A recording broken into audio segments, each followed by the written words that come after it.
varios.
Netflix for their event. own dang.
No sé, tío. O sea, oye, pues es pipero. Pues bueno, pues si le gusta más Play, pues déjale. Al igual que si hay alguien que le gusta más equipo, pues déjale. Te veo desde México mexicoteando un taquito. ¿Qué es eso? ¿Mexicoteando qué expresión? O sea, ¿qué te refieres? ¿Comiendo?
Buenas, Luis. Buenas, bienvenido. Perdón que estaba yo configurando. Ya ahorita les va a aparecer en pantalla la cuenta atrás.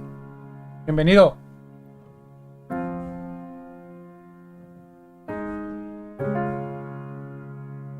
Bienvenido, bienvenido. Va a aparecer en pantalla la cuenta atrás.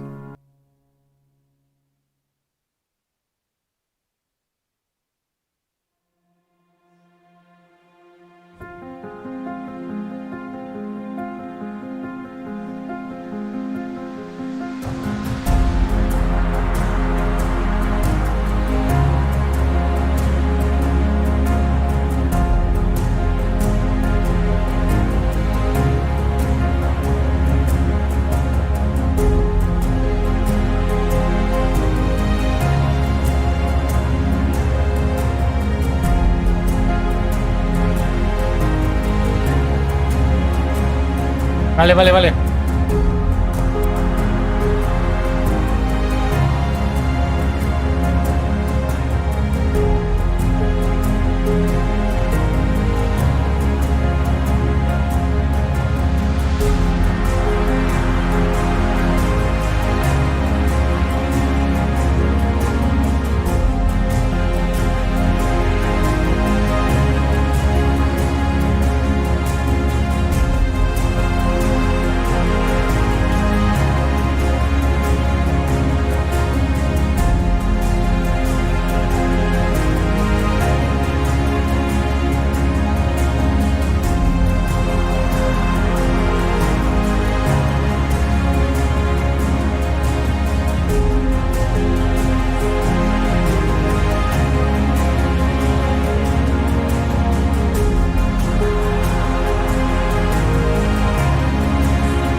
Buenas, Carlos.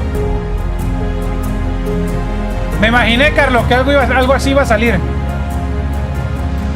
Por eso tampoco me aloqué en regresar.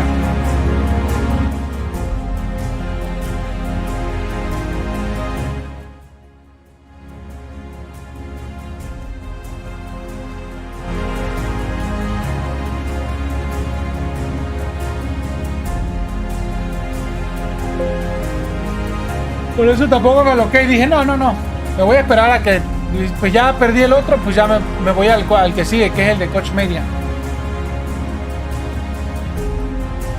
Y aquí lo agarré desde, lo estoy transmitiendo desde, ¿cómo se llama? Desde Twitch, que se supone es el oficial.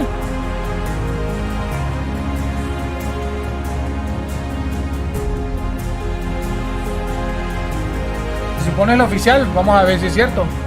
De todos modos estoy buscando una alternativa ahorita.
Se le fue la música, mira.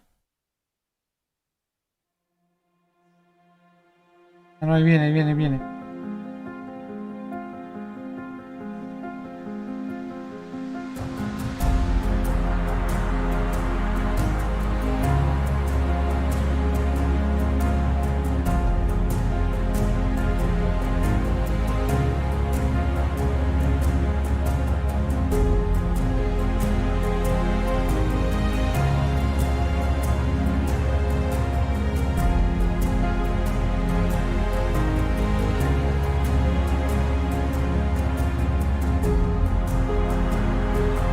¿Dónde carajo está mi equipo de... Dios. Lo perdí, mi bocinita.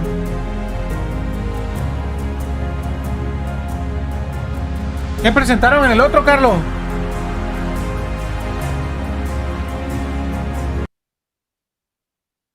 Ah, se cayó. No, a ver. No, no soy yo, es el stream de ellos que se cayó. Vamos a bajarlo un poquito, a lo mejor tienen algún poco de lag o algo. No, se les cayó a ellos.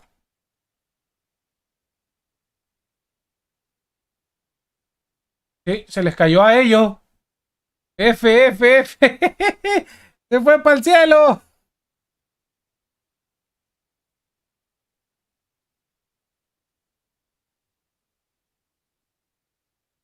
Ahí está, ya está, ya está.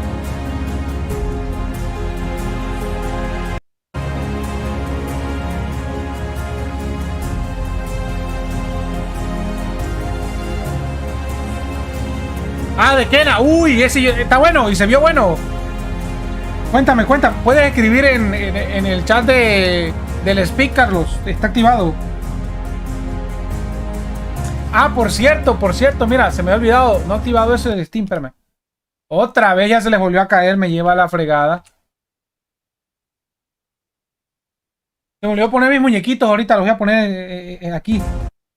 Para que anden corriendo ahí en la pantalla como los que están idiotas. Se les está cayendo. Tara, tara, tara, valempito. Déjate si encuentras otro, porfa, Carlos. Déjate si encuentras otro mientras a ver si encuentro otro stream, porque ese se va a estar cayendo y así no me sirve. Mientras yo voy a checar uno por acá.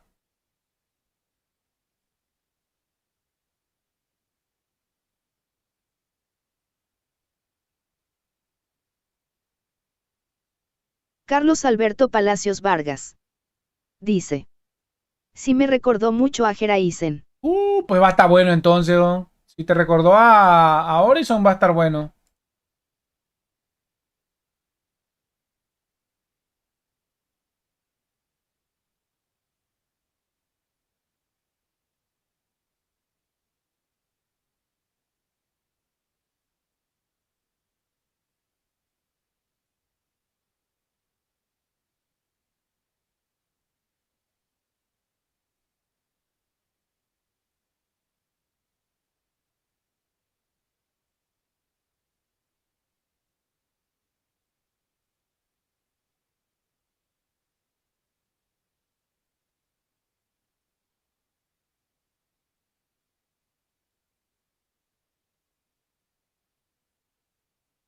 Voy a actualizar porque...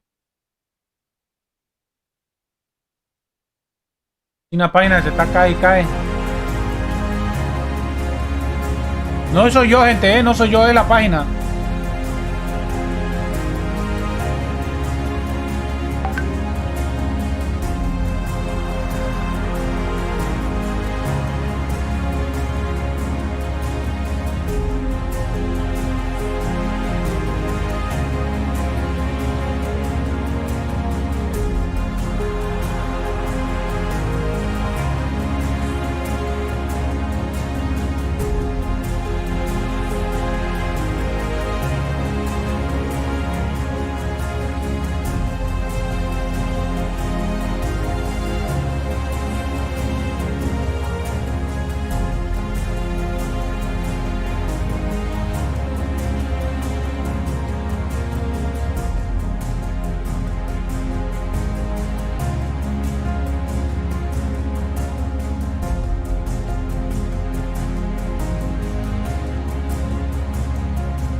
Pues ahí está caminando, a ver si no.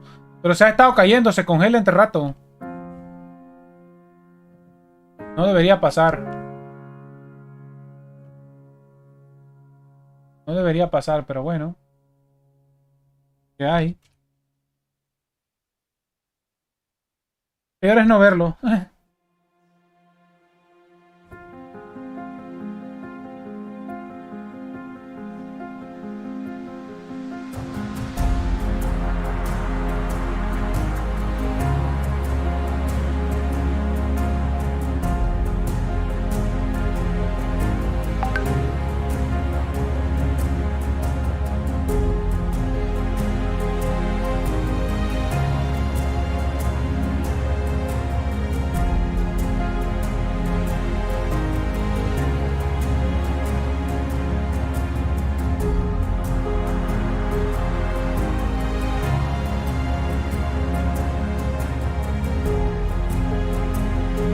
Carlos Alberto Palacios Vargas dice: cállate, no me ya digas. empezaron a filtrar los juegos. Solo que dime van a si están salir. buenos o no.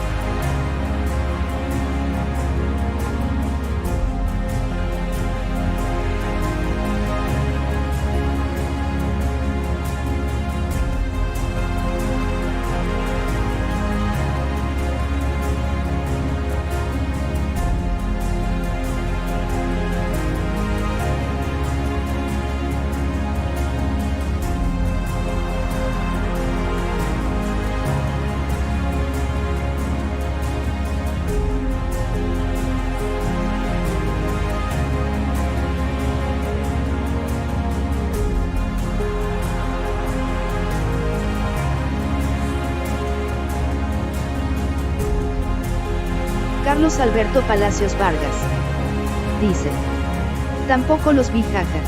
Ah, cabrón.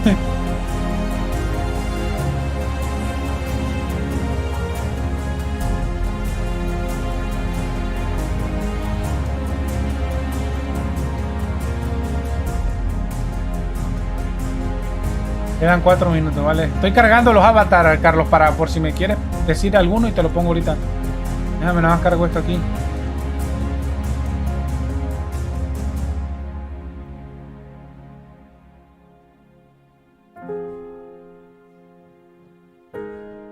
Tiene el de Lara Croft. Es que los había cargado, pero los borré porque estaba yo configurando unas cosas.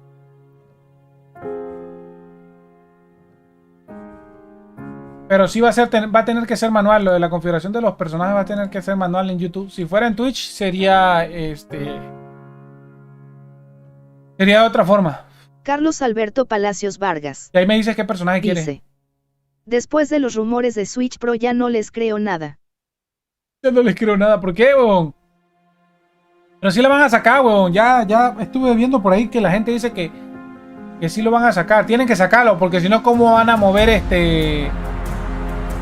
¿Cómo mueves el nuevo Pokémon? O sea, estuve leyendo reviews de gente que pues sabe del tema, weón.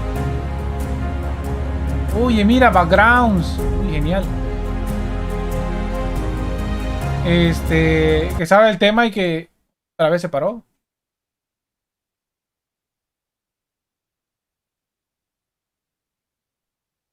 F en el chat otra vez. Me va la fregada con la cosa esta.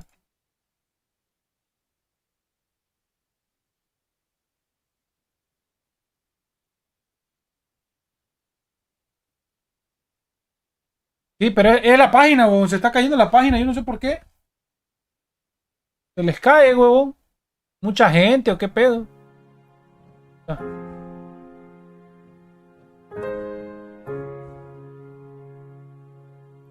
El pedo es con ellos, no conmigo, pues. Y le baja la calidad, fíjate. Se la bajaron. Ya no le soporta la calidad a los puñetes. En la de 1000 no les da, como se les peta. Ya lo configuraron a 720. Bueno, al menos a 720 se verá interesante. Se les peta el string a ellos. Ay, güey, la voz.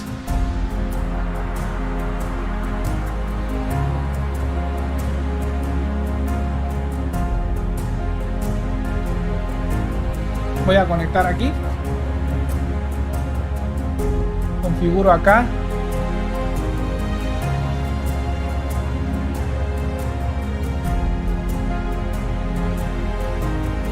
Ah, mira, ya sí salen. Aquí no han salido todavía.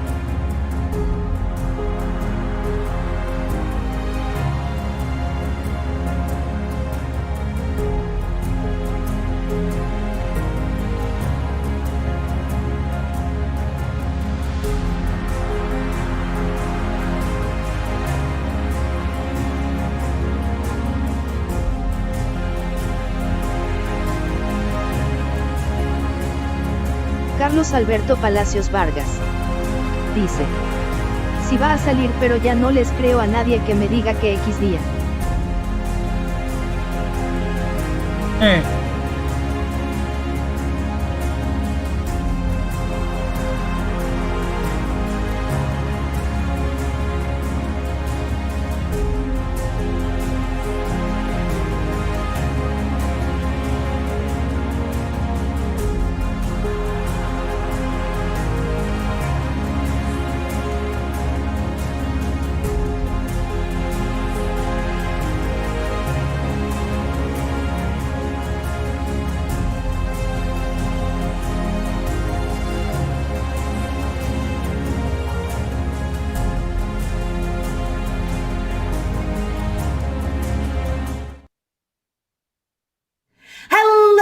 My name is Opal Cadwin and welcome.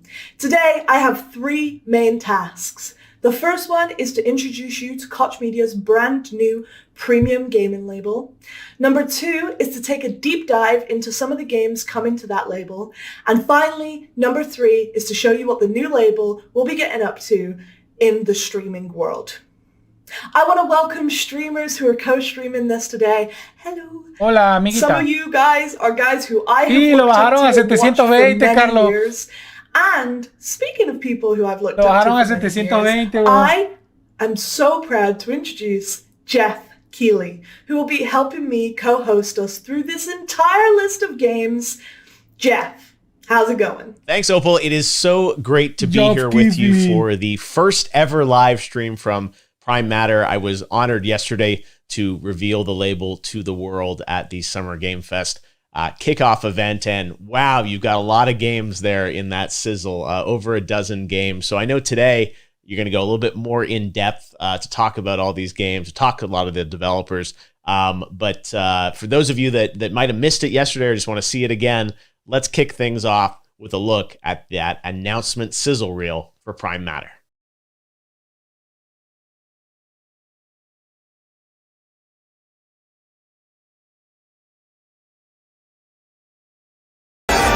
By all means, let's begin.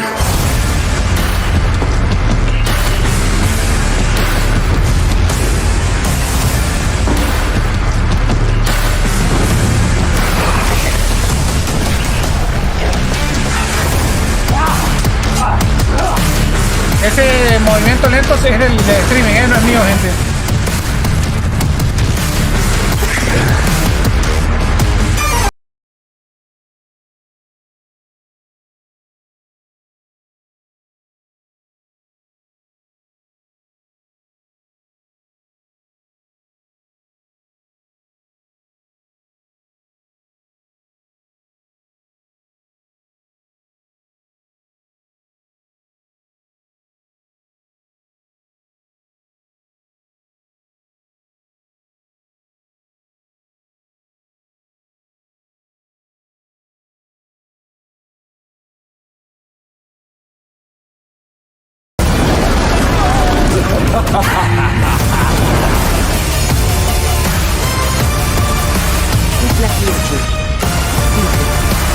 Bienvenidos al stream. Poniendo la palabra y su frase se oye en audio. Si quieres que te escuche mientras estoy distraído.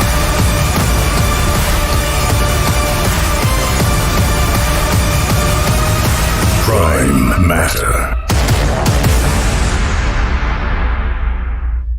Yes, guys, you just saw 12 games and counting. 12. And that's just the start for Prime Matter. 12. But before we get into these incredible games, what I like to call the juicy bits, I want to talk to you about what Prime Matter is and who we are.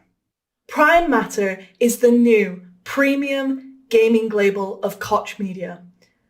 It dedicates itself to delivering a range of immersive and diverse games from amazing development talent all around the globe. It highlights the varied influences of global studios and their different approaches to game making. Sí, pero no te The quiero new ver a label ti. will lead Enséñame through creativity and material expression, interesante. with games that enthrall players with larger-than-life storytelling, create incredible moments, and above all, they're fun. The team behind Prime Matter is a melting pot of incredible talent, led by seasoned industry veterans and complemented by a young, fresh, dynamic team of multicultural gaming experts. The team behind are gamers at heart, working with such a wide range of passionate developers producing games together by gamers for gamers. And that being said, for all you keen-eyed individuals out there, you would have seen that one game was actually missing in our 12-game lineup for Prime Matter during the video. That is a game that comes from the Embracer family itself. Jeff got to sit down with Todd Hollinshead and talk all about Painkiller. All right, you saw the news yesterday. Yes, there is a new Painkiller coming, and Todd is joining me now to maybe give us a few more details. I know this is kind of a fresh project for the team at Saber, and you guys, first of all, I love that you and Tim Willits are there, continuing to build out Saber. And Painkiller was a franchise. You and I are both OG. We remember it was it probably 15 years ago at this point? Yeah, it's been a while. Closer to two decades than one. My God. All right. Well, but it's one of those classic games. Let me ask you, from a Prime Matter perspective, you've been in the industry like me all those years, and we remember that game. Why was this a franchise that you guys wanted to sort of bring back? Well, Painkiller, when I played it back in the early 2000s, this is a game that had, it was dark, a little twisted, intense, cool guns. These are the things that, kind of hit the nail on the head of what appeals to me in a video game, both as, as a fan and then also as a publisher at Saber. So, we're hoping to capture those same sort of elements and bring those into the new game.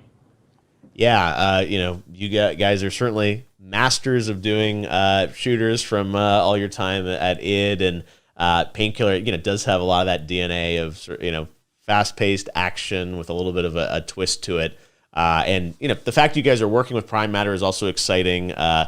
Brand new publisher, brand new label. What do you think of the fact that they're doing this label, and it's such a diverse lineup of companies and partners around it? I know you guys work with a lot of publishers, but it's pretty exciting to see a new label announced. That doesn't happen every day. No, it doesn't. And I think that within the Embracer Group, it's just a business that is growing. We've got great leadership at the top, and so Koch Media is wanting to expand their publishing. And I think that the name they chose, Prime Matter, sort of is it's sort of like the primordial soup of putting together stuff from nothing. So it kind of makes me think of this is what we do when we make video games. You start with Pixel Zero, and then at the end of the day, you make a game. So I feel like that. That kind of resonates with hopefully the type of experiences that we're going to be providing, not just within Prime Matter and working with them between Saber and our partnership, but, across the Embracer Group as well. Yeah, no, it sounds like they have a lot of games in development, but the fact that you are bringing back Painkiller is really exciting. And I know, fans, of course, want to know a little bit about, what's the game going to look, how's it going to play. Probably can't share a lot of details about it, but you're kind of in the early stages of development now on this. Yeah, super early, and if anything that I would share, I'd probably get assassinated for back home once I got back to the developer, because all these the first stuff that comes out almost always gets sort of iterated on and changed, and so we're trying to keep the lid on the details until we have something that's going to be really awesome to show. All right. Well, we'll be waiting for it, and we know with you involved, it's going to be something very special, fast-paced action, I have no doubt. So, new Painkiller coming soon from the team at Saber, published by Prime Matter. Thanks, Todd. Thanks, Jeff. I really can't wait to hear more about Painkiller and the fact that Todd and Tim and the team at Saber are working on it. I think we're going to get something pretty special when they are ready to share more. So, exciting stuff in that sizzle reel, Painkiller, Payday, but I know there's a lot more we're here to talk about today as well, right, Opal? Actually, Prime Matter has 12 games under development right at this minute. We're so excited to show you guys what us and the developers have been up to. However, before you see some of the content that we show you today, I do have to make it clear that some of this is pre-alpha, alpha, high-level concept, and some of it O sea que nada tienen desarrollado, eso es lo que nos está diciendo. Solamente son pre-alfa, cosas que van a hacer, cosas que quieren mostrar, etcétera. How do you guys feel about a psychedelic third-person survival horror game set on what it means to go on a journey about self-enlightenment and what happens when it all goes Alberto wrong? Palacios Vargas. I got to speak with the developers of the Chant Work in Progress title about their game and who they are. Our game is about a group of people who go to a spiritual retreat to seek enlightenment, and they basically get a little more than they bargained for. And your character has to deal with her own personal issues as well as the cosmic terrors that become awakened. Cool. So, what type of genre is this game? And it's a bit hard to pin down with the with all the different influences and styles of gameplay, but I'd say we're probably a survival action horror. Okay. Cool. And what was the thinking behind that genre? Is it something that you guys like, or is it just it came left field? What's your decision behind that? Personally, we always wanted to make a horror game. A big part of our core team have a background in third-person sandbox games, and we really wanted to combine, action mechanics, deep storytelling, and we felt that the horror genre was a really exciting space to take that background and play around with. So, kind of sticking with the horror genre, why did you decide to go with that theme? It's not really like normally what you would see, this whole spiritual awakening thing. So what was the idea behind that? We thought it was just kind of an interesting territory to explore. There is, there's a lot of influence from that with like folk horror of the 70s and giallo horror and so forth that really inspired us more from a film standpoint.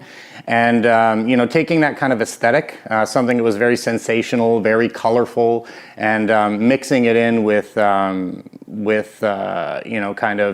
action-oriented and exploratory game mechanics, we felt was a fresh take on the horror space. So kind of speaking about your inspirations and stuff, what video games, real life media has inspired you to create this title?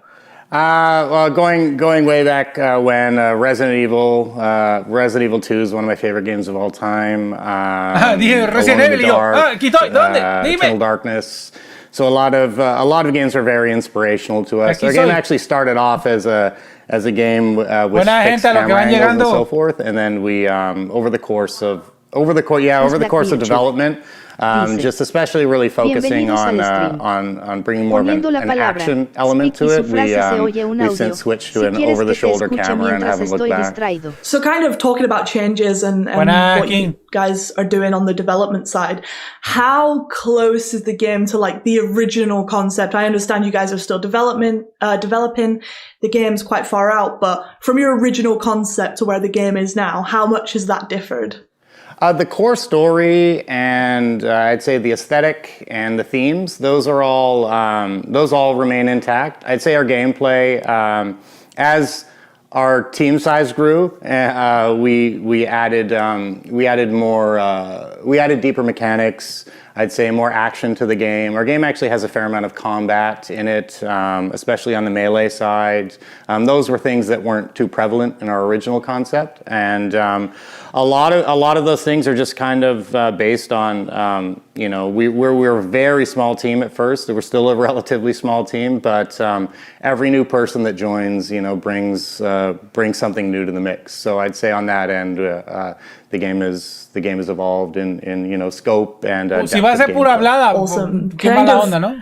Sticking on that point of, you got a small team, there's a lot of challenges that comes with that. What was the hardest part of making the game so far? The hardest part was probably trying to make a game that has more realistic production values, because that's where our background comes from, on a smaller scale and budget. So for us, we had to be very strategic, utilizing Unreal.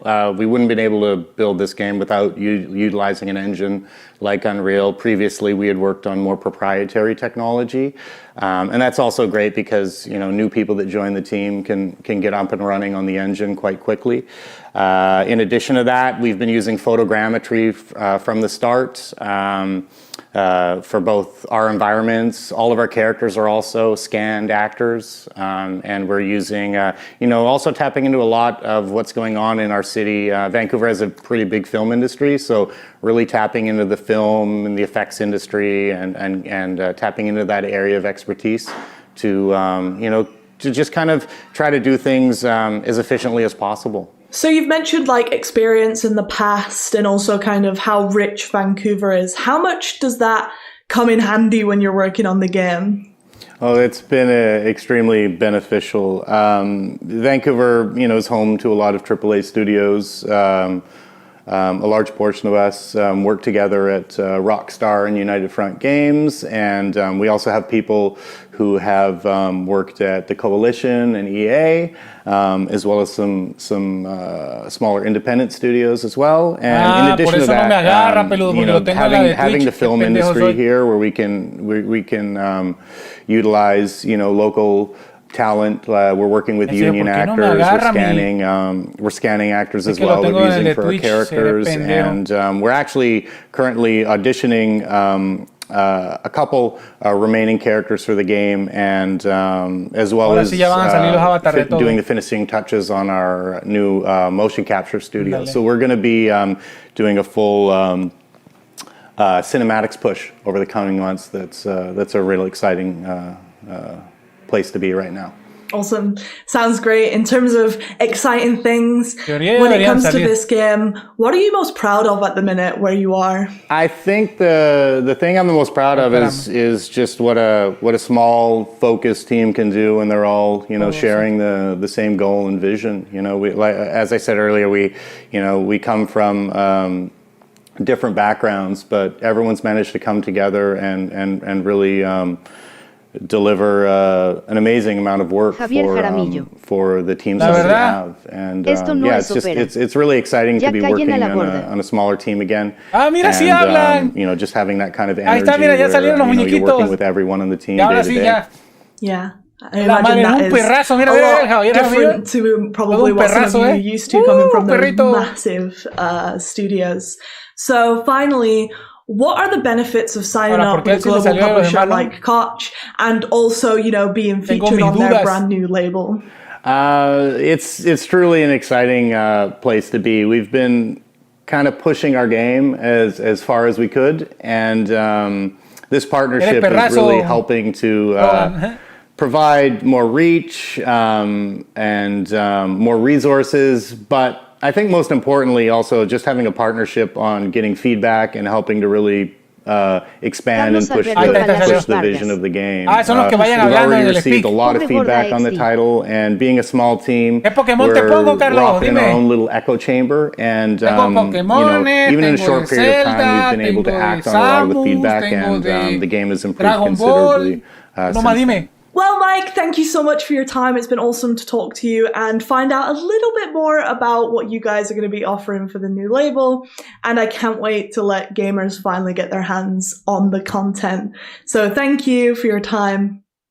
From psychedelic horrors to internet rumors, our next developer created the huge open world of Bohemia and took us on an adventure through the Holy Roman Empire. However, there have been some leaks that this action RPG may have a home on the Switch. Opal sat down with Warhorse Studios to try and get to the bottom of this.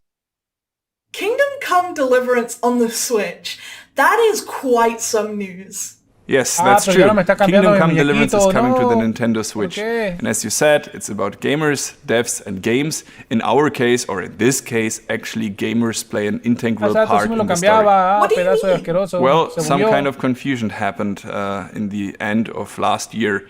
We Warhorse Studios were preparing the release of the Kingdom Come Deliverance Royal Edition on PlayStation and Xbox, but someone most likely ticked the wrong box in Japan, and it looked like it's going to be released on Switch as well. Of course, by that time there was nothing existing like that. We were not even thinking about the possibility that Kingdom Come Deliverance could go on the Switch.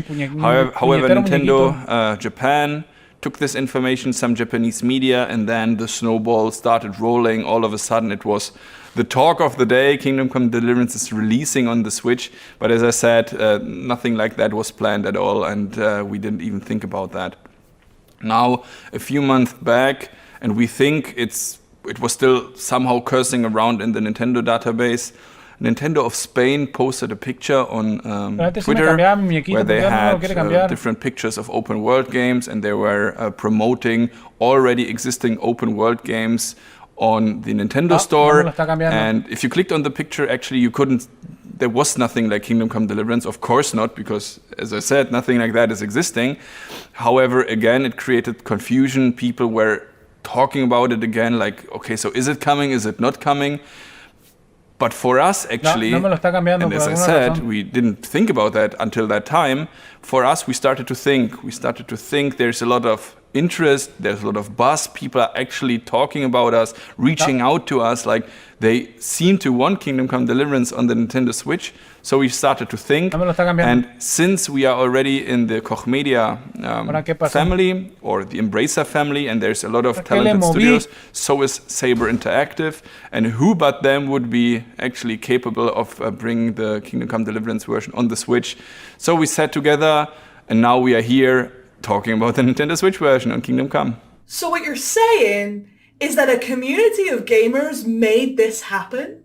More or less, yes. The community feedback we got, of course, was a big drive for this entire project. But this comes from our general background. So think of the Kickstarter project we had in the day. So without the community, there wouldn't be any Warhorse Studios or any Kingdom Come Deliverance. So we always try to be very close to them and working together with them, and even coming up with crazy ideas together with them. So for instance, the Savior Schnapps, our own liquor we created later, was actually a community idea. We have our own beer brand.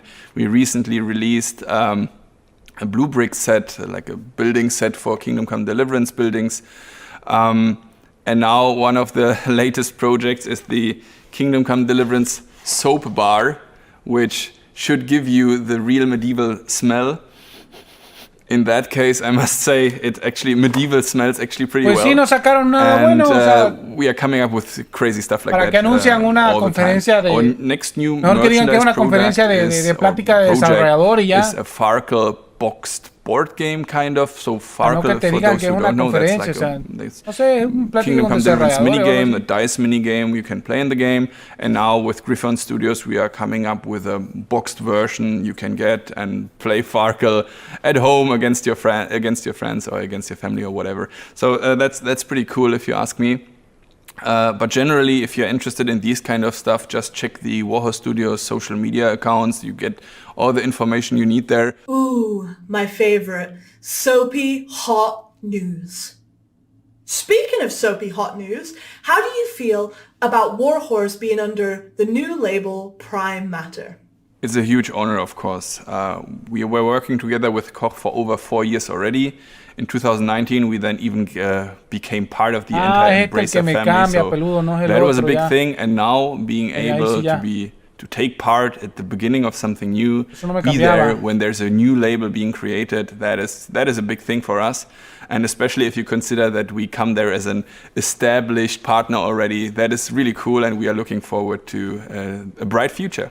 Thank you very much, Toby. We cannot see what Warhorse has got cooking. However, until that time, Toby, goodbye. So are we. Thank you very much, and see you.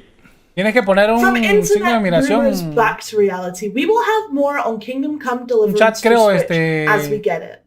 All right, let's move from RPGs to FPS games. Final Form, which is a working title, is an action-packed sci-fi adventure. You play the role of a humanoid avatar of a sentient spaceship sent on a mission to the edge of the known universe to battle an unstoppable plague.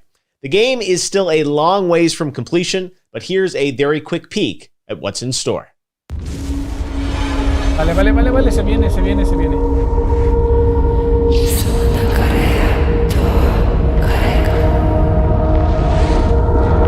Black Virtue dice: no encontraste un nombre más venado.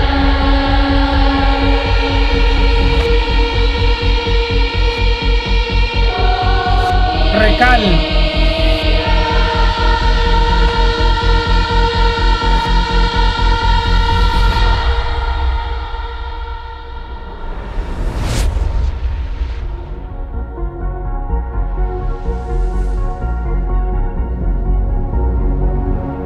La neta, por fin. Raycon.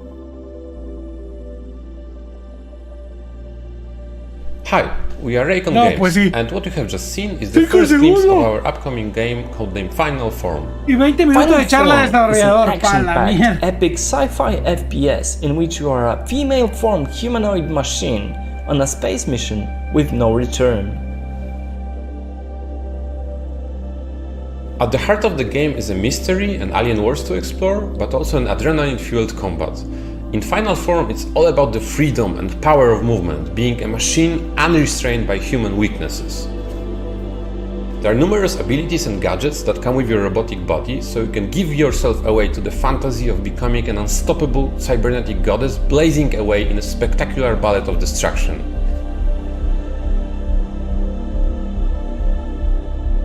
Raycon is located in Warsaw, Poland, with additional team members located all over the world.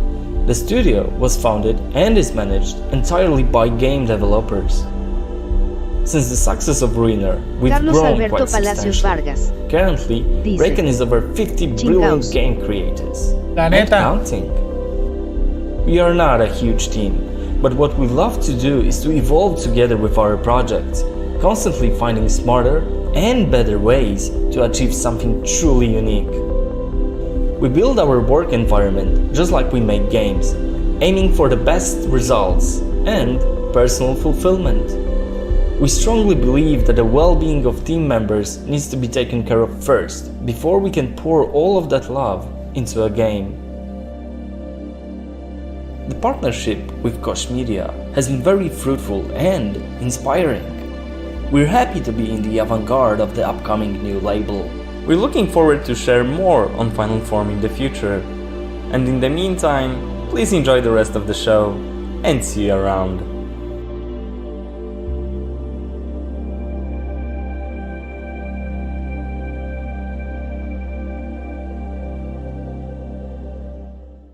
I have to say, guys, I love the soundtrack from Final Form. Moving on to our next game, which is just as special. What if you took Lovecraftian and Gygax themes and mixed it all together with hardcore RPG elements? That's exactly what Massive Works Studios are doing. I got to sit down with their CTO to talk about their game, Dolmen.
Now to Gabriel Ferreira, CTO of Massive Works Studios, who joins us now from Campinas near Sao Paulo in the southeast of Brazil. So, Gabriel, what is Dolmen about? First of all, it's a pleasure to be here and to participate. Well, so let me tell a little bit about what Dolmen is. Dolmen is that kind of a game that where the hero needs to save everyone from an alien threat, fighting with all kinds of monsters and struggling to keep going forward. Yeah, that's the kind of game that Dolmen is not about. In this game, you actually save the drillers, which is the alien species that live on that planet, but you're going there to help a company save its investment. So you're not really the nice guy that's trying to save everyone. It's just a job. But we hope that the players consider the humanity, the greed, the war, the dispersion, the challenges that come to mind along with that job. Taking all that part, and yes, Dolmen is also about fighting all kinds of monsters and struggling. After all, it is a hard game. It's a hardcore game. It's inspired on Souls-like, so yes, you're going to die a lot. Awesome. Thank you. So when thinking about the name Dolmen, obviously you guys went for that for like a very specific reason. What's the thinking behind the name? Why did you go for Dolmen? So there was many things that came to our mind when describing the name of the game. Dolmen, which means a single chamber tomb, a megalithic tomb. We thought it would be a good word to describe this stone, this crystal that we have that is related to that. In many ways, everyone that deals with this crystal in the game is close to bringing problems to everyone that is around. And we wanted this to be the main piece of the game. Cool. Awesome. And now I know that people may or may have known before, so it is already out there in the world. But how long has it taken to get to this point? Oh, it's been a long journey since the beginning of the project. We started late 2016. So it's le been dio parada, almost le dio 5 parada. years now, and probably just a bit more till it come out. But we and about our journey, if it wasn't the support that we had since the beginning, either our community, the Kickstarters, and you guys, I believe we would not be here right now. Lovely. How have you been inspired by the games? You mentioned like the Souls-like obviously inspires it. You know, are there other games that inspire you? And also, what games do the teams like? First of all, regarding inspirations, a lot of games came to us when we were producing the game and when we were first thinking of it. Obviously, we are really passionate and we really love Souls-like games. So Bloodborne, Dark Souls, those games were our main inspirations. But we drew inspirations from all different kind of sources. So we had inspirations in Dead Space, in Mass Effect, and also not only inspirations in other games, but also inspirations in movies and Lovecraftian stories. For example, Alien and Geiger, and those were our main inspirations. About games that we most like and games that our team likes, it's really hard to say because we have a team that ranges from liking Dota to CS and Souls-like games. But what I can really tell you is that everyone of our team is passionate about the project because they love doing what they do, which is a hardcore game. Yeah, and that makes sense as well when you get hands on Dolmen, all these inspirations that have come in. So the game is set in a sci-fi universe. Is there any specific reason you decided to go down that route? Was there any other routes that you considered at first? Yeah. Well, the humans are afraid of what they don't know.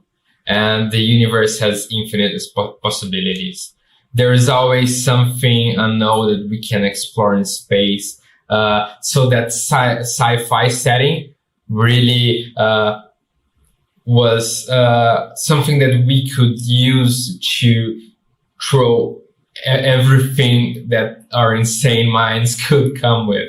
So we wanted to use the sci-fi as a tool to reach this goal, to present the player a world of unknown that he can fear and he can enjoy it. No, absolutely. And while we're kind of on the point of humans and Earth, you guys are based in Brazil, which is awesome. Are there any specific challenges that you face during development because of that, or just in general? Yeah, there were a lot of challenges that we faced along this 5-year journey. We obviously had to adapt our workflow in these late years. So 2020 and 2021 was a really challenge for us, but it was something that we could adapt well, especially because even that we're based in Brazil, we're not only based in a single location in Brazil. We have people spread across the country. So it was easy enough to overcome that challenge. But there were several challenges since getting development kits and finding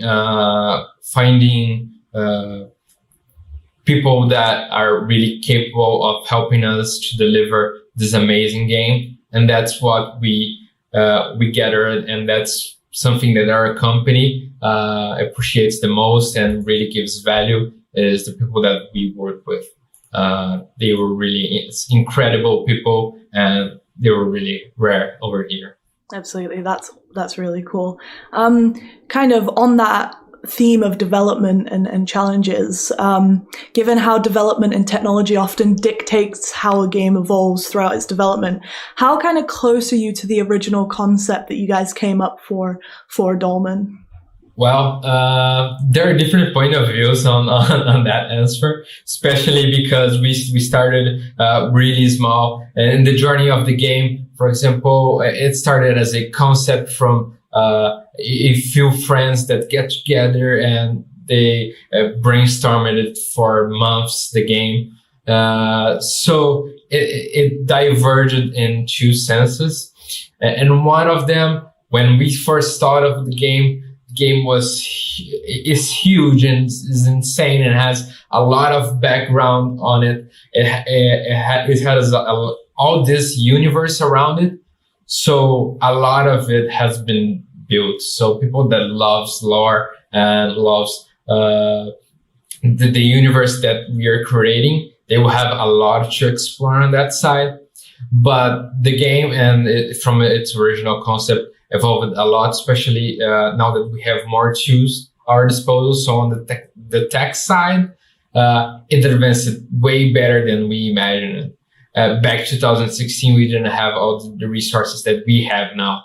So, of course, we made some sacrifices here and there and in order to achieve our goal. But we were never happy with satisfied at that point of satisfaction, you know. We want to reach more. At the end of the day, this is also a game and we are having fun, but on top of all, we want to make a brilliant game for the player. Absolutely. And speaking about like making the game and the development of the game, seeing as you are lead programmer as well, what was the hardest part of making the actual game? I believe that we could have gone into different options, especially, for example, we could have wanted to make it a game that was simpler or smaller or not have that many hours of gameplay. But we decided to go to a hardcore game, even though it's a first game of our company. So we decided to go full in into that challenge. We faced a lot of challenges, as I mentioned previously, but I believe the hardest part of the game was finding the correct professionals and focusing on what we were doing, and you know, keeping yourself focused for 5 years on a single game is something that is challenging for everyone, especially right now. So it was a difficult decision, but we wanted to make that. Regarding programming, and as a programmer, there's a lot of that I could keep talking about. What is the harder? Multiplayer is always challenging, but finding that balancing fit. So the game that is not unfair, but is hard. So we wanted to aim hardcore players. So this was really something that was hard. So you mentioned like 5 years of development, which is a crazy long time. How have you kept yourself motivated? How have the team kept themselves motivated? I won't say that it was easy, because it wasn't.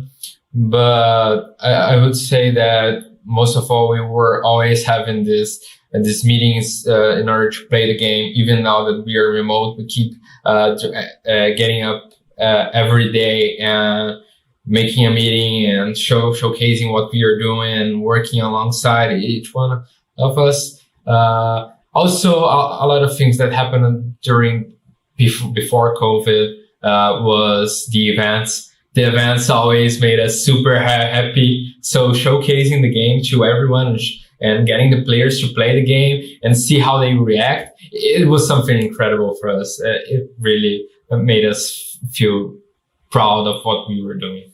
Yeah, absolutely. I feel like everyone's missing that event feeling, right? When you actually get to see people on the games and you're like, oh, wow, everyone's loving our games. I think it's something that everyone is missing, definitely.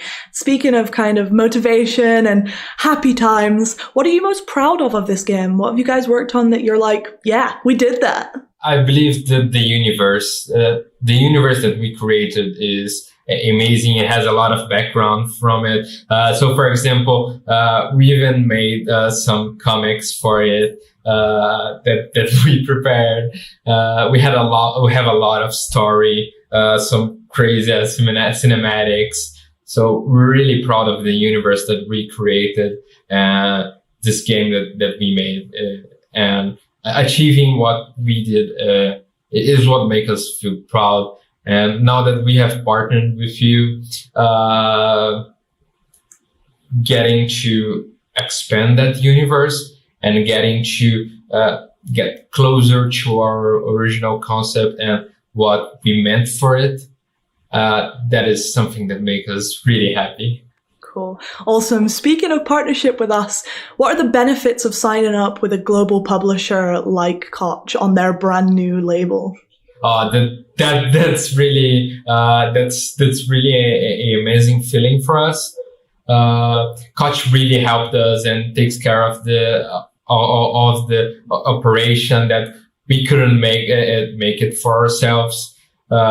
They have an amazing team of QA, localization, so we can reach different countries and players everywhere. We have a great producer that worked with us, helping us reach our goals and really deliver the game that we want. And without Koch opened the doors for us on that sense. And being part of this new label is a great opportunity for us, and also to know other game developers and expand the game community. And and to meet you as well. We really thank you for this opportunity.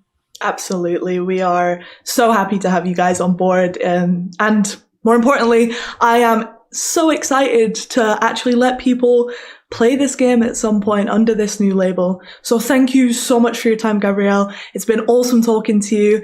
And let's release Dolmen at some point under the new label. Thank you for your time and see you later. Thank you. See you. Now, the first title from Prime Matter will be the beautiful, highly anticipated King's Bounty 2. We have a first look at the gameplay trailer, and then Opal got a chance to sit down and talk with CEO Nikolai Baryshnikov. The balance is off.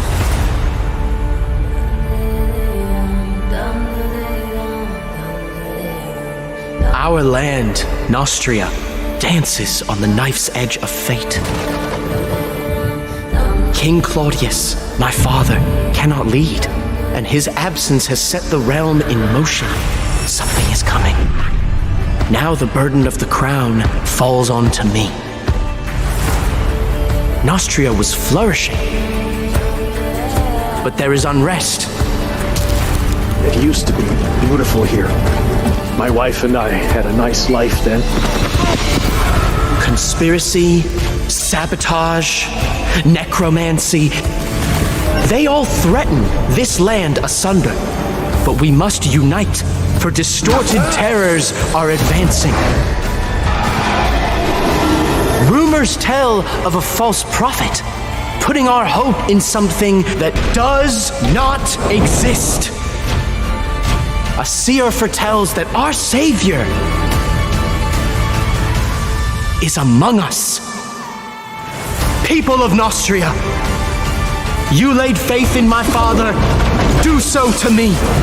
We must look towards the horizon, fight back the darkness, and preserve the light of our land.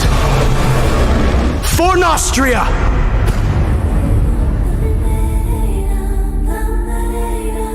Bing bong ding dos.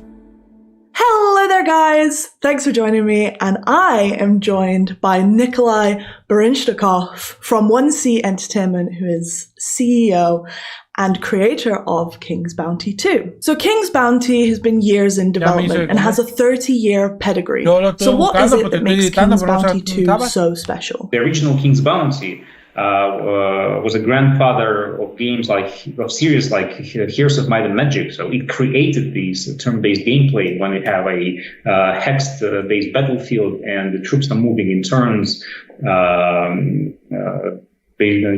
like chess pieces on the board. So I think that's the key. The cornerstone of King's Bounty.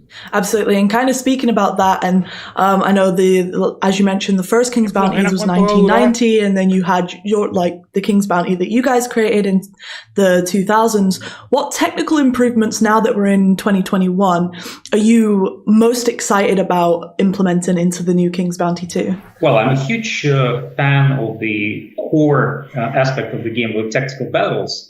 And if in the previous games the battlefield was always a flat surface, so now we're bringing the battlefield into 3D. So we will have line of sights, hills.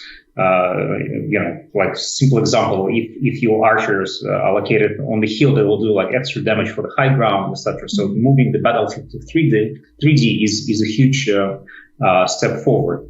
And then the whole role-playing part, the exploration part, we decided to move more towards games like Fable or Mass Effect, kind of epic, big role-playing games, as opposed to have a top-down kind of isometric view of tiny little character on a horse just galloping around the map. So we are moving towards this kind of epic fantasy adventure. Because this is not like a small indie title anymore. This is one of the biggest, if not the biggest, production we've done in Moscow so far. So speaking of the other King's Bounty games, will this King's Bounty 2 follow the other stories of the games, or will it be a standalone title? No, the game will not follow on any previous games. But even the previous King's Bounty, they all sort of like disconnected. There was like the main protagonist, there are a bunch of like, evil guys. There's like a small quest. And I would say that a previous King's Bounty, it was not like an epic RPG adventure. So the game was more about just battling random monsters on the map. And solving some little quests. And then King's Bounty 2 is really, a epic adventure.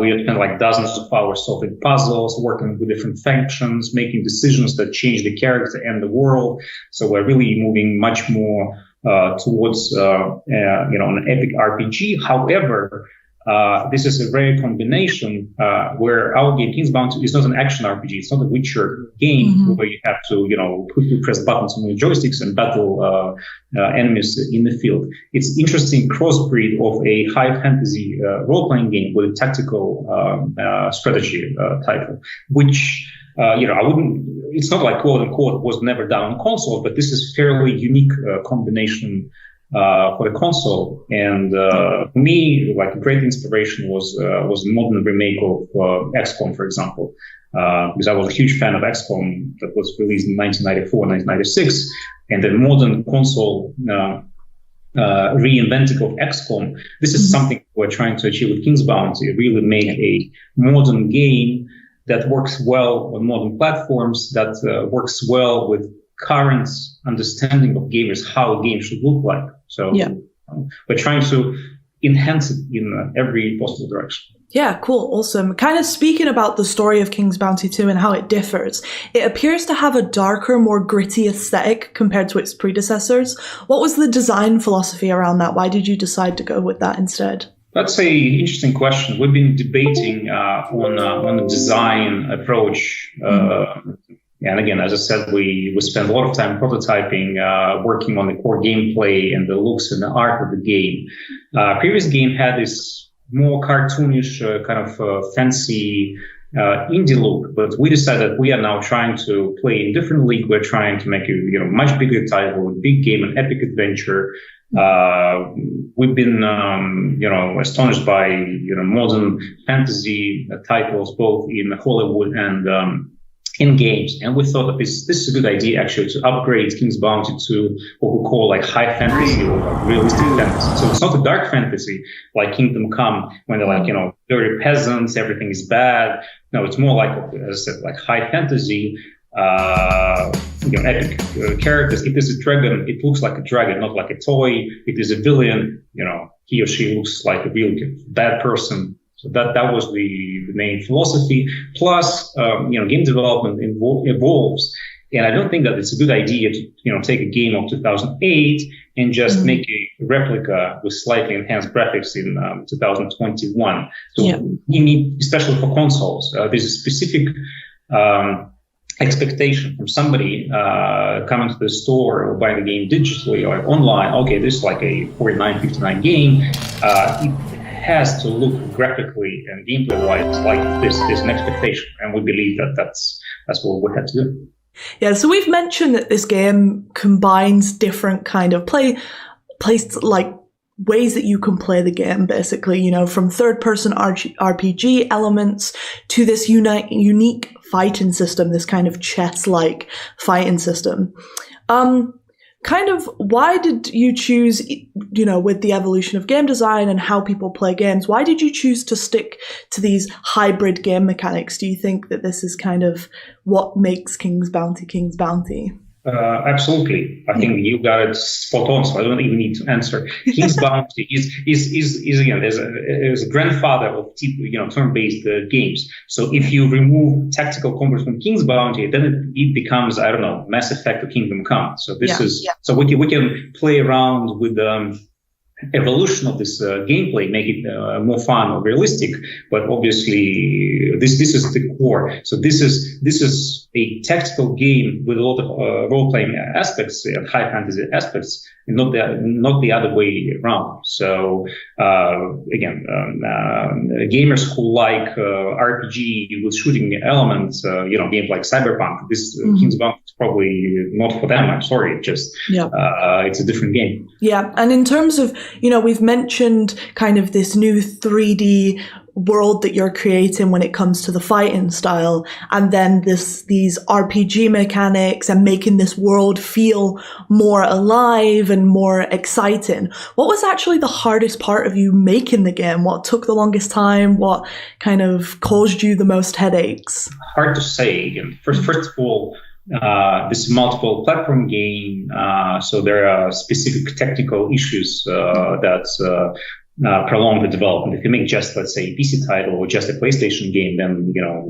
you are not having a headache of porting to different platforms, getting different specifications, TCRs, approvals. So that adds a lot. And then secondly, the production itself. As soon as we went away from this kind of cartoonish easy-looking isometric view into a 3D high fantasy and the production of assets. So we wanted to build like a huge map. We wanted to populate this map with a lot of characters that would just move around, go somewhere, have their own like stories. Then we decided to, instead of having like text dialogues, we decided to produce a lot of engine-based cutscenes to push the story, to explain what's going on. So we even had to buy our own motion capture studio. We worked with like dozens of actors, and there are hours and hours and hours of in-game based cutscenes, which Alexander, just dialogues and pieces of text. That was another huge complication. No, absolutely. And then the final question, what are the benefits of signing up with a global publisher like Koch and being on their brand new gaming label? Oh, that provides us a lot of additional support because I'm not sure that all gamers understand how games get to the market. So making a game, writing pieces of code or drawing this amazing sketch of a dragon is only half of the puzzle. So it's like yin yang. You need a lot of support from production people, testing, localization, manufacturing retail units, putting all this units into the retail shops in the world, making mass market communications. So we decided to cooperate which Koch Media that seems to be the ideal partner. So we are on the market for many years. Veo que llevan rato hablando, pero no entiendo nada. I would say very honestly, lo que pasa es que muestran un juego y ponen al creador, Alex, ponen al creador para que explique qué onda con el juego. Si no te quieres quedar, no te quedes. Yo nada más porque pues obviamente tengo que transmitirla porque va a haber gente que le va a interesar, pero realmente es eso, pues. Pero ya nos presentaron esos juegos, nos presentaron en un pequeño tráiler el día de ayer. Aquí nada más te están explicando Awesome. prácticamente Thank cómo you so much for your funciona time, el juego, cómo nació, cómo lo crearon, to get porque hands on esto y el things otro. Oh, me too. Realmente es eso, ¿vale? Years of development. That's No es que realmente sea la gran cosa. We have 12 titles. We keep saying it. And honestly, I shouldn't have a favorite. It's like picking between a favorite child. However, this next title speaks to me on a gaming level unlike any other. This third-person action-adventure shooter will keep you up at night tossing and turning with its horrific, nightmarish creatures. Think Alexander Alice in Wonderland meets Alien, or as Si el one directo de US ayer lo vi en journalist put it, resubido. Tomb Standing. El de ayer sí estuvo muy bueno, Guys, sit back, relax. pero el de hoy está muy flojo. Bueno, este que me vine a hacer está muy flojo. El anterior no llegué a hacerlo porque se me pasó el tiempo, andaba yo viendo unas cosas en mi coche. Get to the bridge, please. Time to see what's inside our alien guest.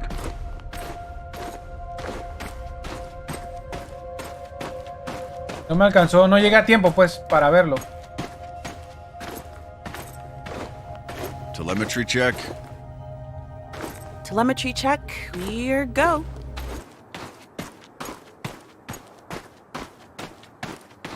Wow.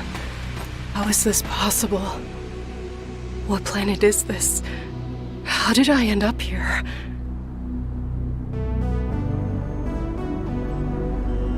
Pero sí, ya me di cuenta, esos juegos no lo mostraron. Lo que pasa es que no nos lo mostraron completos.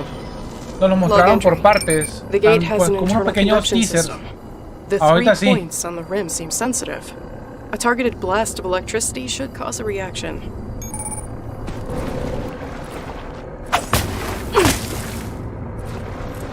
Y prácticamente yo ya no los estoy viendo por la segunda pantalla, pero no le estoy prestando atención It's from realmente. Hermes. It must have splintered off as it entered the atmosphere. Ese es bueno. Se ve interesante, parece alguna mezcla así como que de Resident Evil Alexander Zacarias. con Dino Crisis, algo así. Soy un Snorlax. Ah, te lo puedo cambiar, Alex. ¿Qué quieres ser? Tengo de Goku, de Pokémon, tengo de Zelda, de Mario. Ya, creo. No le he metido más. Ah, si quieres ser Ryu, si quieres ser Ken, de Street Fighter, y creo que algunos de Street Fighter, pero no sé cuáles. What the hell was that?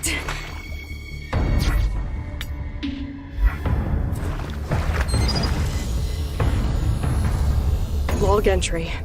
The creature has Eso me hace raro porque no me multiple parece tu glands in its personaje. thoracic region that seem to produce a highly venomous secretion. Alexander Zacarias. Qué raro. Dice. Hay de Full Metal. Ah, también.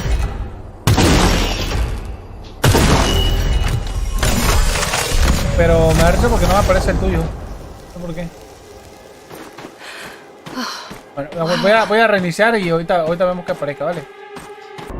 The whole place is covered with some kind of organic residue. Yo hago reconectarlo. Ahí está. Looks like Robinson managed to connect the MPU to the pillar. Ahí apareciste. De Final Fantasy no le he metido. Ahí sí te lo debo, Alex. Pero de Pokémon sí los tengo todos. This will help me get through that tissue webbing. And I'm taking the MPU. Alexander Zacarias. Dice. Esta eres un sapo. Quiero ser Roy Mustang, entonces el que Ah, no lo he bajado. Acuérdame que lo bajes. Tú me troleas. Espera, ahorita lo voy a buscar y te lo pongo. Espera. A ver. Pero no sé si hay de Full Metal.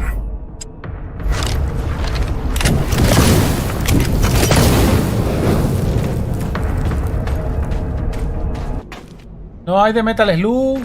Who were the architects no hay de of Full this Metal. place? Did they build these towering Ya monuments se to baja serve Rita. purpose, or as a testament to their might? Were they Porque looking eres for guapo, answers or sexy. Te voy a poner solving a Rita. problem?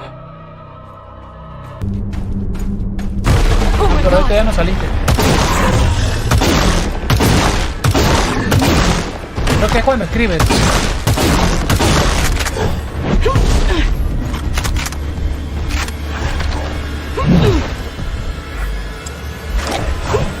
Ahí está, Alexander ese eres tú. Zacarías. Es cuando escribes. ¿Quién es Rita? Esa de ahí. Sí se ve, ¿no? Ahí está Rita. Rita la que grita. Oye, me estoy perdiendo, se ve bueno. This thing was huge. Me parece un interesante juego.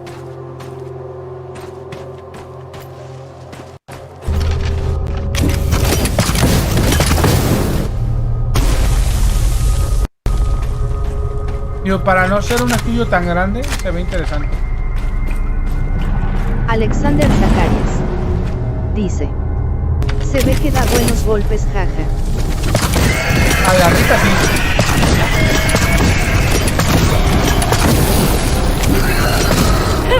Alexander Zacarías. Dice. Pues no tiene los movimientos tan cabrones en el juego, pero está bastante bien. Los monos parecen esos sacados de los de StarCraft. The appendages are dripping with the fluid that's freezing the water. There's the brain and the neural pathways leading to various organs. The pseudocerebrum seems to be generating an electrical charge.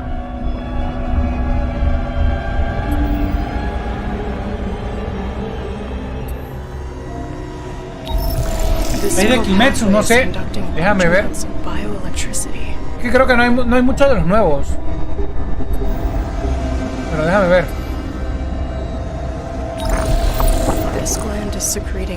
No, está bien que me vayas diciendo para que yo cheque.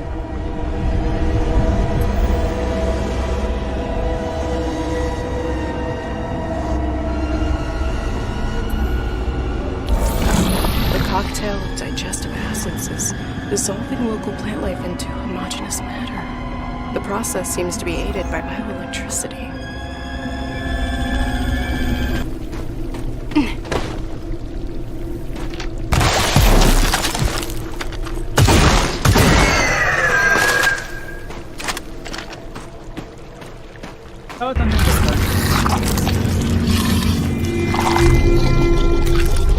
Los otros son los que están un poco medio meh. Pero no está de Kimetsu.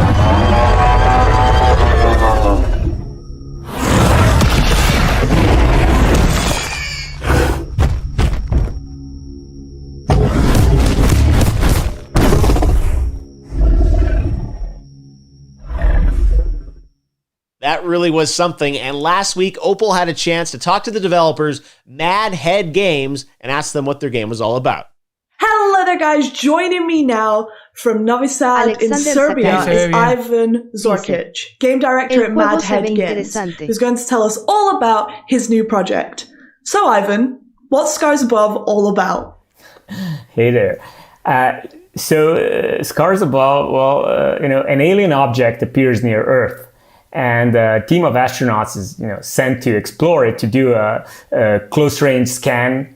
However, for some reason that I don't want to go into now, this results in them in an event which causes them to be transported to an unknown alien planet. So our protagonist, Kate Ward, who is a mission specialist, she's an astrobiologist with a background in engineering. She's one of the members of the team of astronauts of the team called SCAR team, which is Sentient Contact Assessment and Response. So she's on the ship doing the scan, and she ends up on this stranded on this alien planet.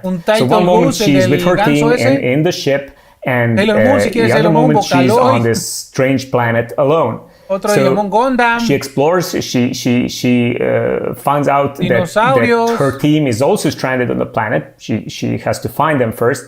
And it seems that some time has passed. Monster Hunter. She doesn't understand why.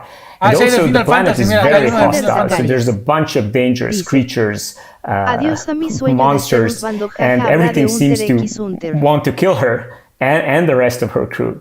So she needs to find out what's going on, solve this mystery. How did they end up here? What does this planet want from them? And the story unravels, and she actually learns about the place and learns about the mystery behind it. But it's all about being stranded on this kind of scary, but also in a way strangely beautiful world. Nier Automata. And facing a lot of nasty creatures and monsters. Yeah. So it's like kind of keeping on that theme of the realm of possibility and whatnot. How much in the game has its roots in the real world, and how much is just plain crazy sci-fi? Well, it's mostly sci-fi, but the themes come from the real world. So they're inspired by the real world. I think the best stories come from the real world, even if they're, about, as I said, dragons or fairy tales, and of course spaceships and space exploration. There's always this component. So on one level, Scars Above is about reason versus terror. And this is a very important topic to me. And that's a very real world topic for me. In our world, a lot of bad things come out of fear. And this fear, gives birth to some unreasonably dark actions, which lead to more bad things and more fear and more bad things. And in a way, Scars Above is for me, a metaphor for reason standing up against terror, science against darkness, knowledge against ignorance. So apart from kind of staying within sci-fi and obviously that kind of opening up the possibility that this can actually happen makes sci-fi what it is there any other important reason to keep, that sense of realism still there in the game? There is yes, there is a reason to keep realism, but I think the better word is to make it believable. So if you go for absolute realism, you're kind of limited on what you can tell, the story you can tell. It kind of is there is fiction element to the sci-fi, right? But we want to make it believable, and the reason why this is important is because I would like to create this what if vibe. I would like it if people actually ask themselves, what if this really happened? What would I do if I were suddenly stranded somewhere on this strange, far away from home world, surrounded with monsters and terrors? If you make this believable, people might actually think more about it. So we don't want to go super realistic, but we do want to make it believable so that, because immersion is really important, so that people get immersed in this world and start thinking what would I do if I was in this situation, and, what if this was really what if this happens someday? What if an alien object does appear near Earth someday, and what would happen? Absolutely. And then you mentioned the lead protagonist, Kate Ward. You told her, you told about her job title. What else about her? Who is she? Why is she? Kate is awesome. So Kate is a very strong and very capable, but also a very caring person. So she's an astronaut, she's a scientist, a team member, a colleague, an explorer, and she always has this childlike scientific curiosity. But one thing she is not, and that's a warrior, a trained warrior. She's not a soldier, so she's not a space commando or anything. And and she does end up in a situation where she needs to fight for her life. So that's a theme that's kind of really interesting to us, because the fact that she's not a trained combatant doesn't mean she's not capable. So she has a strong will, a sharp mind. And she's very brave and tough, but she's under tremendous stress in our game, and we want to show how vulnerable she is, how scared she is, how distressed.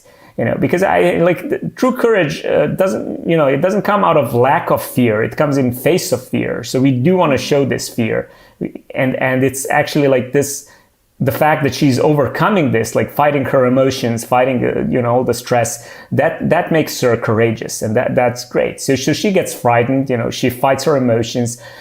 She's susceptible to panic, which I think kind of makes her relatable. Like she's not like, I'm all out of gum. I'm kicking ass and chewing bubble gum, and I'm all out of gum. That's not her. She's like, her heart pounds, her voice breaks, she trembles. But then, and that's what I really like when her voice breaks, when she's like really scared, but she like clenches her fist, and the adrenaline kicks in, and she pushes through, no matter the obstacle. And she does it using her mind, and using science, and using her cunning to craft these weapons and gadgets and survive against the odds. Awesome. So you mentioned that Kate's a team player, and that Scar gets sent up. Who else is in the team? Who else are we going to be meeting on this adventure? So she's a part of a 4-person team.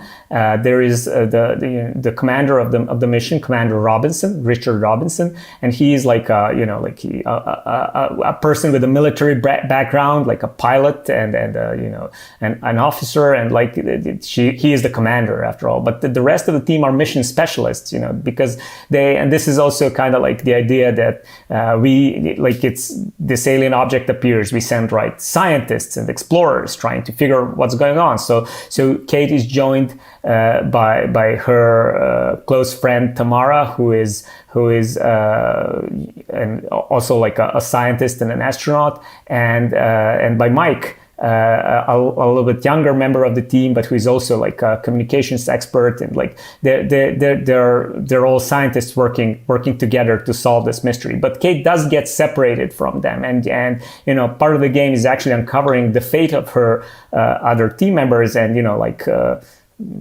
I don't want to spoil anything, but Kate obviously cares a lot about her teammates and her friends.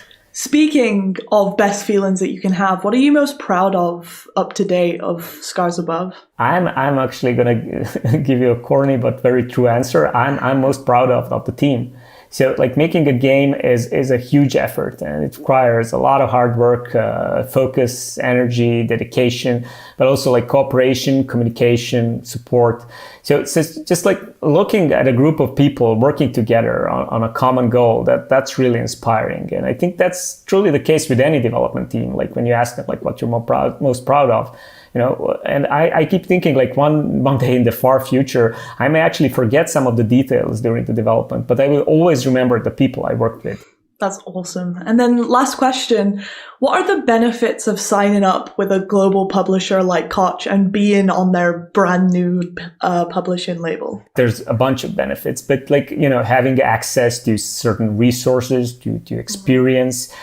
This is a game, with many firsts for us. So having someone to just share thoughts and share the experience is really valuable. But, on a personal level, I have to say this, and I'm being perfectly honest, like the biggest benefit for me was meeting a bunch of great people on your side. And I truly mean this. It's a continuing pleasure to work with you, not just talking about the game or how we can make it better, but just like we talk a lot, as you know, like we chat about various things. Just meeting you guys, like it's a tremendous boost to what we're doing. And I don't want to downplay like the obvious benefits, because there's a lot of them, like the infrastructure, the resources. But for me personally, it's just like meeting and getting to hang out with you guys. That's really awesome. Absolutely. And it's a pleasure to hang out with you as well, Ivan. And thank you so much for your time. I cannot wait to let people play Scars Above, because I know that we have so much fun with it in the office. So thank you very much. And yeah, we can't wait to see more. Thank you. Yeah, I'm looking forward to people playing the game. We're really excited about it. So, and thank you for this talk. Yeah. And now for something completely different. When Brian Fargo himself, the granddaddy of top-down isometric RPGs, says he is excited about a game, that's gotta mean Prime Matter is getting something right. Encased is an isometric dystopian sci-fi RPG scheduled for release this autumn. And this new trailer, which we're unveiling today, should give you a pretty good flavor of what the game is all about. It's 1976, and the future has arrived. But here's the skinny. We at Cronus need you. Cronus was formed after a dome-like structure was discovered 5 years ago. Was it from our ancient past? Was it made by aliens? Does it run on perfectly harmless nuclear power? We need to know, and humanity is waiting for you to help unlock its secrets. Descend into the dome itself and join one of our incredible research teams. The only question is, which wing of Cronus is the best fit for you? If you like taking orders, cracking heads, ultra-violence, and guns, lots of guns, then the Black Wing is for you. Can you build and repair incredible technology, but not expect any credit for it? You sound like an engineer to us. Welcome to the Blue Wing. Are you a doctor, scientist, mathematician, or any other type of brainiac? We've got you covered in the White Wing. Do you like taking credit for the hard work of others, but never do anything yourself? Those forms won't fill themselves. That's management, mister. And the Silver Wing awaits. Are you a criminal, prisoner, or have no discernible skills whatsoever? Then you're coming to the Orange Wing, like it or not. Are you ready for adventure? Are you ready to make the change with us? Are you ready to love it so much that you'll never want to leave? Then join Cronus and take the second giant leap for mankind under the dome. That's not all. Opal got to sit down with the creative brains behind Encased. Check it out. Let's go to St. Petersburg in Russia and speak to Vyacheslav Kosahin, creative director of Dark Crystal Games and the brains behind their upcoming isometric RPG Encased. So, Slava, what is Encased? So Encased is an old-school RPG in the sci-fi post-apocalyptic setting, basically. Awesome. So the name Encased is kind of, it's a word and it has various meanings. What's the thinking behind the name? The thinking behind the name comes from the setting of the game, from one main entity of it, which is the dome.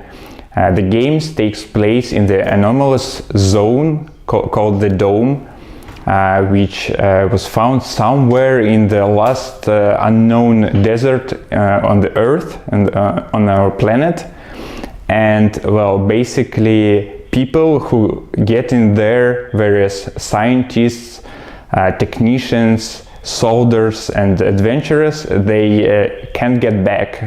This is sort of a one-way road. So those guys who explore the dome, they are encased in there, which I think makes some sense in this regard. Absolutely. Yes. So I know that you guys have been developing this game for kind of a long time now. How long has it actually taken to get to the point where you are now? So we are developing the game for 3.5 years now. We started late in 2017 with some pre-production, but obviously we have thoughts about a project like this for years and years before that, before those crystallized in something, something that really exists. So it takes 10 years of thinking behind this game, this project, and 3.5 years of actual production time to this point. So considering how long it takes, how do you guys keep yourself so motivated just on one particular title?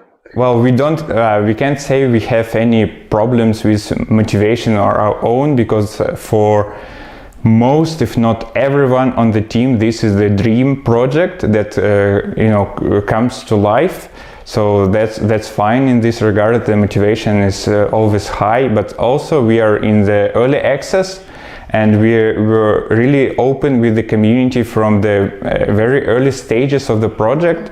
And because of this openness and talks with the community, and we have had a crowdfunding, and now we are in the early access, we have this constant feedback on the project, both positive and sometimes negative, which obviously keeps us motivated. If we would be on our own for those like 3.5 years and some extra time we'll spend on developing this game, maybe the motivation could decline a little bit, but with those constant talks with the community, shared feedback, we're all good. Awesome. And then kind of bringing it back to the game, given how development and technology often is basically dictates how the game evolves throughout its development, how close to the original concept that you came up with years and years ago are you now with the game that you have currently? The overall concept, we managed to keep it alive. We managed to keep it true. It's a very old school CRPG type game, which is inspired by many golden classics of late 90s and early 2000s, and in that regard, it all those ideas survived through the process, which is really great. Most of the mechanics, abilities, perks, and all those little things which these RPGs are built from, we managed to put it in there too. But obviously, because technology changed and even time passes, some less important things, I'd say, like maybe graphics or maybe art style beats or maybe some topics and themes, we explore those, transformed and changed during the process, because making games and RPGs particularly, it's an iterative process and takes many iterations to figure out what is the heart, what is the idea you want to bring to the players. So those transform and crystallize during this long development. But the original concept, the very heart of it's all in there, which is really great. Yeah, so speaking about the concept, what's the actual narrative of Encased? The story of Encased is a story about exploring this anomalous zone, the Dome. The player starts as an employee of this Kronos organization, which is the only organization that controls entire Dome research and studying. There are 5 departments which are called wings. A player can start in, which affects the game a lot and the story of the game. This is the Black Wing, which are the security and police services. There are White Wing, which are scientists and medics. There is the Silver Wing, which are the management and ruling wing of the Dome of the Kronos.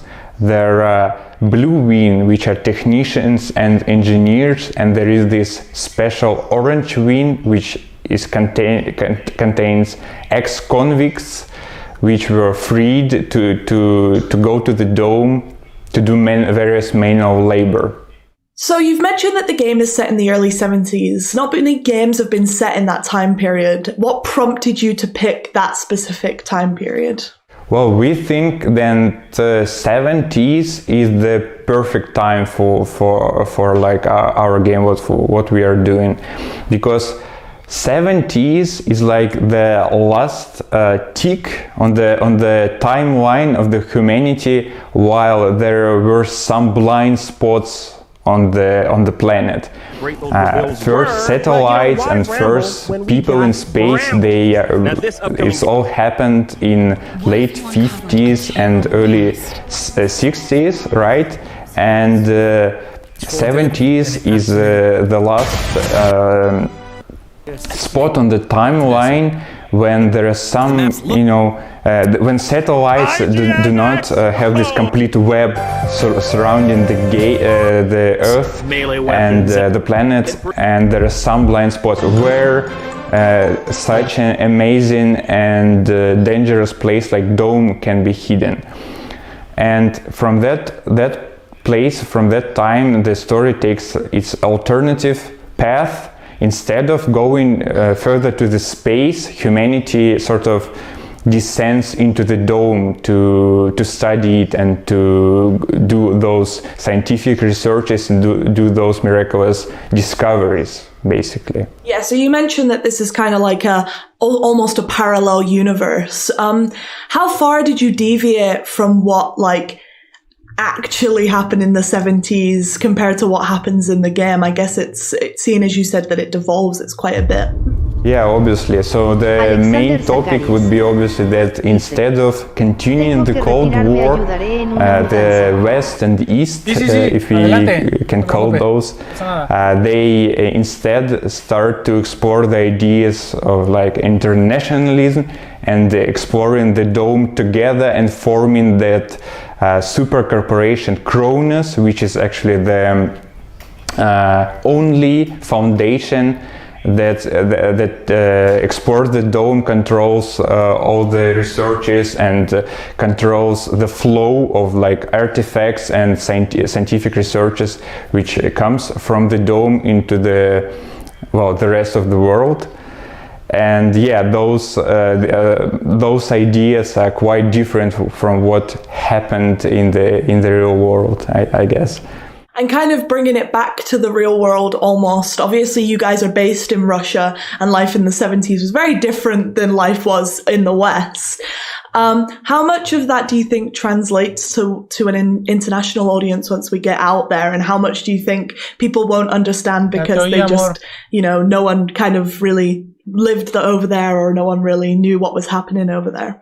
Oh, as I said, I think the game pursues the ideas of internationalism when very different parties across the world could put their own struggles, political and other struggles aside, to humanity become something bigger when it's combined with everyone is united together.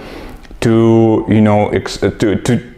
ascend, to be something more, and to explore the Dome, its dangers and its discoveries, basically. Absolutely. Now bringing it kind of back to you guys and the developers again. You mentioned that you were inspired by other games. What games really truly inspired it? Not just games, but media. And also, what do you and the team like as well when it comes to video games? Well, we are here all the hardcore RPG fans, so it's not secret why we, I suppose, picked up a project like this to develop. And it's not a secret that the game is it's in a very hard way was inspired by the Fallout series, and the other great RPG games of late 90s and early 2000s, and some modern ones too, actually. So speaking about development, what was the hardest part of making the game for you guys? I think the easier question would be what was the easy part. I can't really come with much things which were easy. It's all it's an everyday struggle in a way. It's a marathon, but it's a happy marathon, and it's a happy everyday struggle basically for us. Absolutely. And then moving it into that more positive thing, the happy marathon, what are you most proud of when it comes to Encast? I'm obviously proud of both the team and the project itself, because both us here in the team and our community, we often forget that 3.5 years ago there was nothing, there was emptiness, nothing existed.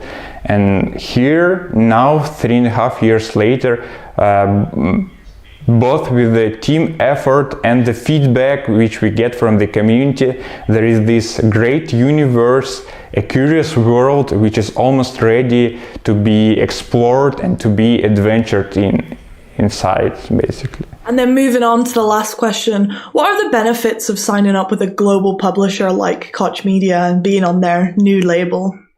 So we think that signing with a partner as Koch Media is really great because it not only benefits us as developers, but such partnership also benefits our community, our players. We as the developers, we get more time to work on the project and polish it so it would be in the perfect state, while our players will enjoy more localizations which will make the game more accessible to the wider audience. We'll get the voiceover done, which just make the game better and bring it on some other higher level. From an isometric dystopian sci-fi RPG to our next title, which is a fresh take on the action-adventure genre. This team, all the way from Iceland, specifically built a mocap studio for this title and has the incredible talent Aldous Hamilton as their lead protagonist. I got to sit down with the guys and ask them, what is this game all about? So Echoes of the End is a cinematic, narrative-driven action-adventure game about Rin, a person who has trained all her life to be a warrior in service to a throne and is now searching and finding her own identity as she's cast away from the life she's always known. It's a game we wanted to make all our lives, basically. And for us, what we really wanted to explore was a marriage of a cinematic experience and the narrative, choice-driven storytelling of RPGs. Finding that bridge and union is what really inspired us to go and make our own video game. Exactly, and such a big integral part of the experience is how you as a player choose to interact with